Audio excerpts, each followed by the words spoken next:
হে নানা দেখবি তো দরিয়ায় আয় না হে জোহা ভাই 5 নম্বর ব্যালটে।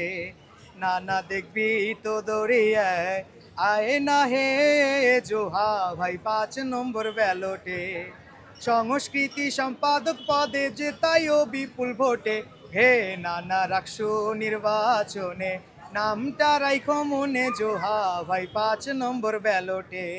আপনারা জানেন যে রাজশাহী বিশ্ববিদ্যালয়ের 3/5 শিক্ষার্থী যারা অনাবাসিক, এবং আমি নিজে একজন অনাবাসিক শিক্ষার্থী। তো সেই জায়গা থেকে একটা বড় অংশ যারা ক্যাম্পাসের বাইরে অবস্থান করছেন, তো তাদের কাছে ম্যানুয়ালি রিচ করাটা অত্যন্ত কষ্টকর। যদিও আমরা চেষ্টা করেছি সকলের কাছে পৌঁছার, তারপরেও কিছু ফাঁকফোকর তো থেকেই যায়। তো আমি চেষ্টা করেছি যে অল্প সময়ে আসলে কিভাবে মানুষের কাছে পৌঁছা যায়, এবং সেই প্রচারণা অবশ্যই যেন আমার পদের সাথে সংশ্লিষ্ট হয়। সেই জায়গা থেকে আমি 2-3টা ব্যতিক্রমী পদ্ধতিতে অনলাইনে কিছু প্রচারণা চালিয়েছি। যেমন একবার আমি গম্ভীরার যে নানা আছে সেই সাজে একবার মানুষের সামনে নিজেকে উপস্থাপন করেছি।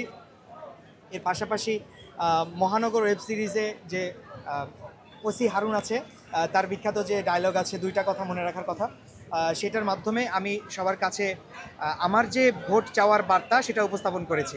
তো আল্লাহর কাছে শুকরিয়া যে যারা ভোটাররা রয়েছেন এবং সাধারণ মানুষ যারা রয়েছেন তারা আমার এই পদ্ধতিকে খুব ভালোভাবে গ্রহণ করেছেন এবং অ্যাপ্রিসিয়েট করেছেন, যেটা আমার জন্য অত্যন্ত অনুপ্রেরণামূলক এবং উৎসাহব্যঞ্জক।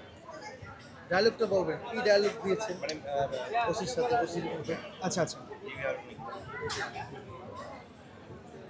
বুঝলাম অলয়। জীবনে 2টা কথা মনে রাখবা। এক, পদের নাম কিন্তু সংস্কৃতি বিষয়ক সম্পাদক।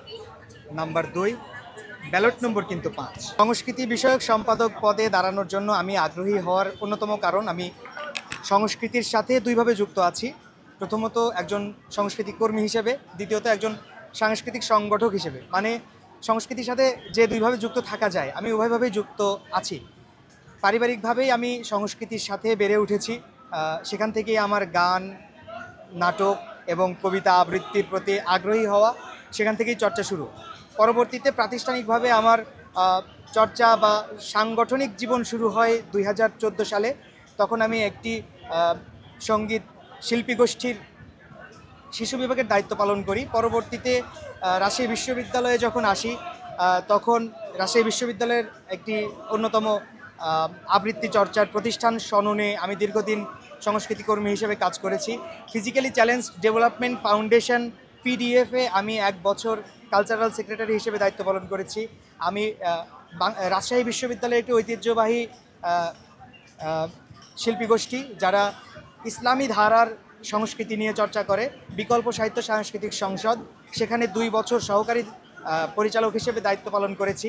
এছাড়া বিভিন্ন প্রযোজনা যেমন আবৃত্তি, তারপরে রয়েছে গান, তারপরে থিয়েটার, এগুলোর প্রযোজনার সাথে আমি সরাসরি যুক্ত থেকেছি।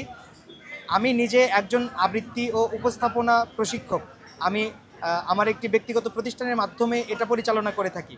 তো এই জায়গা থেকে আমি মনে করি যে যেহেতু আমি একজন সংস্কৃতি কর্মী এবং সাংস্কৃতিক অঙ্গনে সাংগঠনিক যোগ্যতাও আমার, অভিজ্ঞতাও আমার রয়েছে, আমি খুব সহজে একজন শিল্পী হিসেবে বা একজন সংস্কৃতি কর্মী হিসেবে বাধার জায়গাগুলো, প্রতিবন্ধকতার জায়গাগুলো দ্রুত খুঁজে বের করতে পারবো, এবং একজন সাংগঠনিক অভিজ্ঞ ব্যক্তি হিসেবে আমি সেই জায়গাগুলো দ্রুত রিকভার করতে পারবো, সেই সমস্যাগুলো নিরসন করতে পারবো। আমি মনে করি যে এই উভয়ের সমন্বয় থাকার কারণে শিক্ষার্থীরা আমাকে পছন্দ করতে পারে। জয়ের ব্যাপারে কতটুকু আশাবাদী? আরেকটা বিষয় আমি অ্যাড করি, প্রচার প্রচারণার সর্বশেষ দিন, আজকের দিনে আপনি শিক্ষা বাইশে কেমন সারা পাচ্ছেন? আচ্ছা, ওই যে যেটা জানতে চাইলেন যে জিতলে কি করতে চাই, এটা বলবো কি সংক্ষেপে?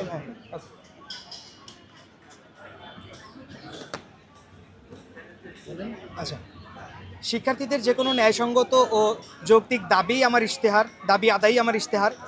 তবে 3টা বিষয় আমি স্পেশালি মাথায় রাখতে চাই, যেগুলো মাথায় রেখে আমি কাজ করতে চাই। নাম্বার 1, আমি মনে করি যে প্রতিবন্ধকতাগুলোর প্রধান কারণ হচ্ছে প্রাতিষ্ঠানিক পৃষ্ঠপোষকতা না থাকা।